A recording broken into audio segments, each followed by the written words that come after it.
Hola queridos alumnos de primero medio ABC, espero que todos se encuentren bien al igual que sus familias. Vamos a partir primero viendo el PowerPoint de los elementos del género narrativo y posteriormente nos vamos a ir a la guía número 7.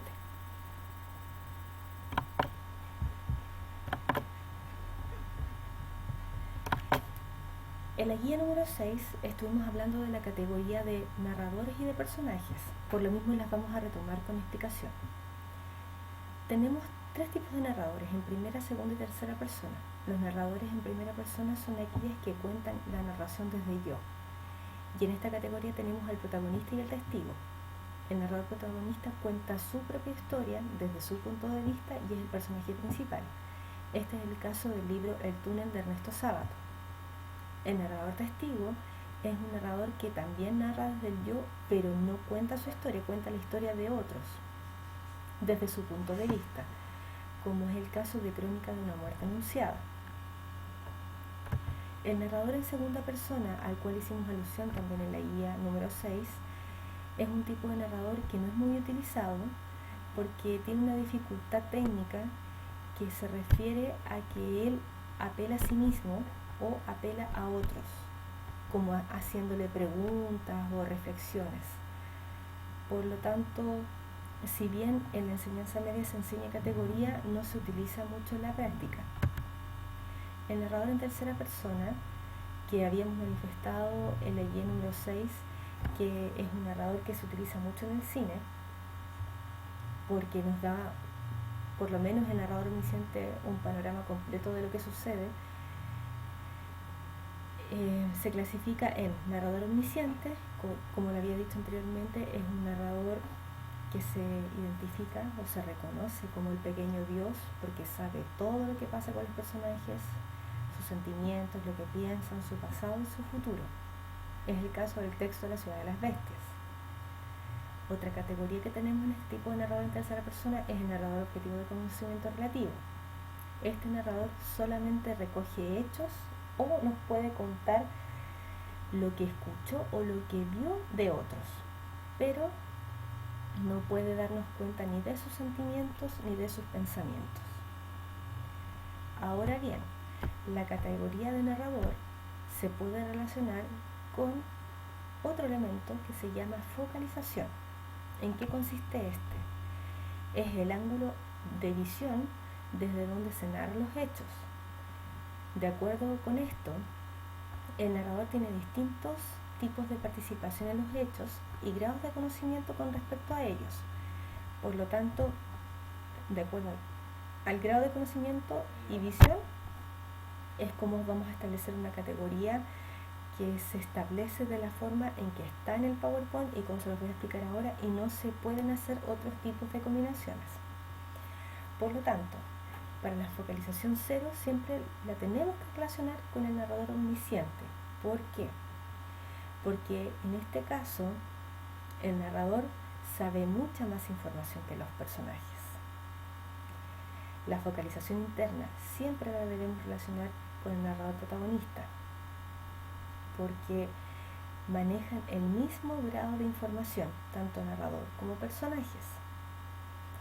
Y la focalización externa se debe relacionar con el narrador de conocimiento relativo u objetivo, porque el narrador posee menos información que los personajes o los personajes saben mucho más que él.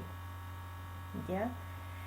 Entonces, esta es la forma de relacionarlos. Cada vez que a ustedes le pregunten por el narrador omnisciente y con qué focalización se relaciona, inmediatamente ustedes tienen que pensar en la focalización 0. Y así sucesivamente con cada una de las que fuimos dando en este Power. Tipos de personajes según su importancia. En la guía número 6 nosotros habíamos señalado que existían los personajes principales, de los cuales estaba el protagonista y el antagonista.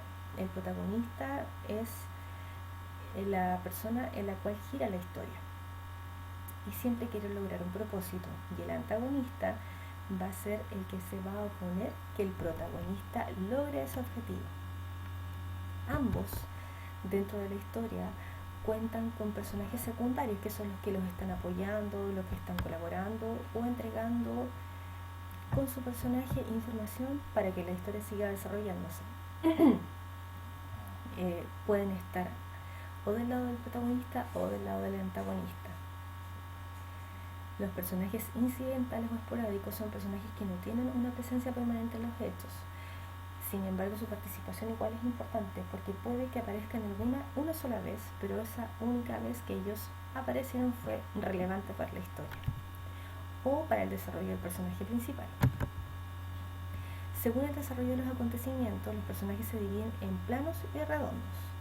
Los planos son aquellos a los que se le conoce solamente una característica y no hay ningún otro aspecto que ellos puedan presentar dentro del relato.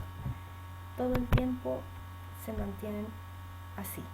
Por ejemplo, aquel personaje que es bueno y se mantiene toda la historia de esa forma es un personaje plano. Los personajes redondos, esféricos en relieve son aquellos que presentan más de una característica y por lo tanto pueden mostrar distintos aspectos de su personalidad. Según la relación con la acción, en el relato están los personajes estáticos, que se comportan de la misma manera en todo el relato, no sufren cambios, y los datos que se obtienen de ellos no sufren ninguna alteración. O sea, vamos a conocer ese personaje desde comienzo a fin de la misma forma. En cambio, los dinámicos o evolutivos son aquellos que sí presentan diversos rasgos o conductas en la medida que la acción transcurre. Por lo tanto, van a modificar su comportamiento. Ahora nos vamos a ir a la categoría que tiene que ver con la disposición de los acontecimientos.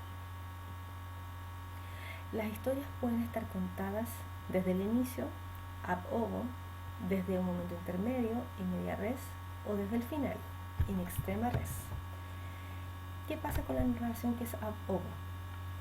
Es aquel que se sitúa como un punto de partida en un momento lógico de la acción y se va desenvolviendo mediante la ley de causa y efecto. O sea, son los típicos relatos como los cuentos infantiles que parten por un comienzo y terminan. No hay ningún tipo de alteración cronológica. A diferencia del relato in extrema res, en donde el punto de partida va a ser el final de la historia, como Crónica de una muerte anunciada. Su desenlace no se corresponde a la disposición natural o cronológica de los acontecimientos. Aquí parte por el final y luego se van contando otros acontecimientos para que el lector pueda entender la historia. La narración in media res, el punto de partida, es una instancia avanzada del argumento. Es un orden artificial. Aquí se puede avanzar o retroceder en la narración a través de algún flashback, por ejemplo. Lo voy a ejemplificar con su vida. Por ejemplo, ustedes tienen entre 16 años. Es como si este relato partiera a sus 8 años de edad, en la mitad.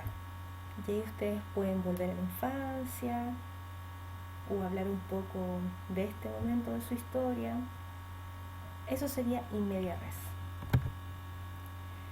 Dentro de los tiempos también tenemos las anacronías, que son las rupturas temporales que hay en la narración. Y tenemos anacronías hacia el pasado y también hacia el futuro. Las anacronías hacia el pasado se llaman flashback y raconto y las que son al futuro se llaman flash forward. ¿Qué ocurre con estas alteraciones temporales? Flashback es un recuerdo, es un momento breve hacia el pasado y luego se retorna al momento en el que se estaba en la narración. En cambio, el raconto es cuando extensamente se vuelve al pasado y puede prolongarse por muchos capítulos del texto o incluso del relato completo. Flash forward, por su parte, es cuando se producen avances hacia el futuro. Son anticipaciones. Ya, queridos alumnos, eso es con respecto a la materia. Ahora vamos a ir a la guía de trabajo. Nosotros estamos trabajando la unidad 1 que se llama La libertad como tema literario. ¿Por qué la estamos trabajando? Porque lo que se pretende con esta unidad es enriquecer la comprensión de obras narrativas y líricas a través del análisis de este tema, la libertad. tratando de comprender conflictos, personajes, ambientes, símbolos, recursos, relaciones intertextuales. ¿Y por qué este tema de la libertad? Porque posteriormente vamos a trabajar el periodo del romanticismo, en donde se estrecha la relación de este con el tema. Como ustedes habrán escuchado, en esta unidad 1 vamos a trabajar narrativa y lírica. Partimos con narrativa y necesitamos recordar y conocer los elementos de género narrativo, y posteriormente haremos lo mismo con el género lírico. Como verán, estamos trabajando el objetivo de aprendizaje número 3, que lo que busca es que ustedes puedan ser capaces de analizar narraciones enriqueciendo su comprensión.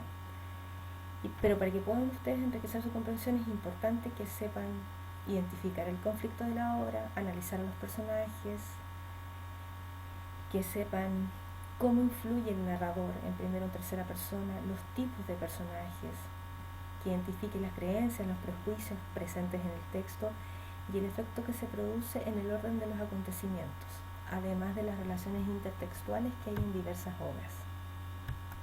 El mapa conceptual que está acá hace referencia a los diferentes elementos de género narrativo con los cuales vamos a tener que trabajar. Todavía nos faltan muchos por ver. Y la guía número 7 se comprende de lo siguiente, que eso ya es la actividad que deben hacer. Hay 9 cuentos. Los 9 cuentos tienen la temática de la libertad, orientada hacia distintos aspectos de la vida. Por lo tanto, su trabajo va a ser también identificar hacia qué tipo de libertad responden. Tenemos el cuento La huida, Volar, Amparo, Juntos, Franca, Junio, Eligiéndonos, Trama, Salto y Mandela. De estos 9 cuentos ustedes van a escoger 4 y van a responder las siguientes preguntas. Dice, identifica qué tipo de narrador y focalización tienen los cuentos escogidos. A qué tipo de realidad se refiere cada cuento escogido. Identifica qué tipo de personajes presenta cada cuento escogido según su clasificación. Escribe un microcuento en 100 palabras con el tema de la libertad. Debe tener 2 personajes y utilizar un tipo de anacronía. Esa es una creación que ustedes tienen que hacer. Cuando hayan terminado su microcuento, ustedes van a identificar el narrador que ocuparon, la focalización, los tipos de personajes, porque recuerden que tienen que ser 2, la anacronía que utilizaron, el tema de la libertad, en qué me enfocaron, y con eso estaríamos en la actividad. Recuerden que si ustedes quieren hacer alguna pregunta, en la parte superior de la guía aparece el horario y el día en que la profesora Daniela y la profesora Karina les pueden responder al correo electrónico institucional. Así es que ese es el trabajo de esta semana, queridos alumnos. Ustedes, ante cualquier duda, nos pregunten. Nos vemos la próxima semana. Que estén bien. Hasta luego.